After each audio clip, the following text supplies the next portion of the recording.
Hi பாவக்காய் fry R பாவக்காய் 65 எப்படி செய்கிறதுன்னு பார்க்கலாமா? ஃபர்ஸ்ட் இதுக்கு பாவக்காவை இந்த மாதிரி ரவுண்டாக கட் பண்ணி ஒரு பவுலில் சேர்த்துட்டு, இது கூட 1 spoon Kashmiri chilli, 1/2 spoon normal chilli powder, அப்புறம் 1/2 ஸ்பூன் மல்லித்தூள், அப்புறம் 1/2 spoon garam masala, 2 table spoon அளவுக்கு கார்ன்ஃப்ளவர், 1 டேபிள் ஸ்பூன் அளவுக்கு அரிசி மாவு, 1/2 ஸ்பூன் உப்பு, 1 ஸ்பூன் அளவுக்கு இஞ்சி பூண்டு பேஸ்ட் போட்டு நல்லா மிக்ஸ் பண்ணிக்கலாம். அண்ட் தண்ணி லைட்டாக தெளித்து இதை நல்லா மிக்ஸ் பண்ணிக்கலாம், மாவு நல்லா பிளெண்ட் ஆகிற மாதிரி.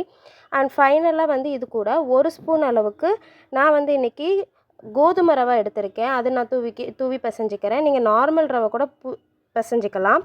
அண்ட் இப்போ இதை ஒரு 10 நிமிஷம் அப்படியே ஊற விட்டுறலாம். 10 நிமிஷம் கழித்து எண்ணெய் அடுப்பில் வச்சு நல்லா சூடானதுக்கப்புறம் இது செப்பரேட்டாக போட்டு எடுங்க. ஒவ்வொன்றா தனித்தனியாக போடுங்க, இல்லை ஒட்டிக்கும். நல்லா இந்த பபுள்ஸ்லாம் அடங்குற வரைக்கும் இதை நல்லா திருப்பி விட்டுறலாம். நல்லா பபுள்ஸ் அடங்கி கலர் சேஞ்ச் ஆகும். அந்த டைமில் எடுத்திங்கன்னா நல்லா கிறிஸ்பியான பாவக்காய் ரெடி. ட்ரை பண்ணி பார்த்துட்டு எப்படி வந்திருக்குன்னு சொல்லுங்கள். தேங்க்யூ.